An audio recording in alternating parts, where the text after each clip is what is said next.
ছেলেদের কাঁদানো এত সহজ না। একটা ছেলে রাস্তাঘাটে মার খেয়ে পড়ে থাকলেও সে কাঁদে না। তাকে তার বাবা মা ইচ্ছে মতো বকা দিলেও সে কাঁদে না, বরং শান্তি পায়। তাকে ক্লাস টিচার বেদ দিলেও সে কাঁদে না। তাকে তার প্রিয়জন রাগ অভিমান করে যদি একটা থাপ্পড় দেয়, তবুও সে কাঁদে না, বরং সেই থাপ্পড়ে সে ভালোবাসা খুঁজে নেয়।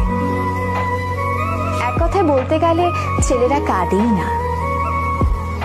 ছেলেদের কাঁদানোর একটা সহজ উপায় হলো তাকে অবহেলা করুন, তার থেকে গুরুত্ব কমিয়ে দিন, তার প্রতিটা কথা এবং অনুভূতি হেসে উড়িয়ে দিন, তার ভালোবাসাকে মজা হিসেবে নিন। তবেই ছেলেটি কাঁদবে, তবে রাতে।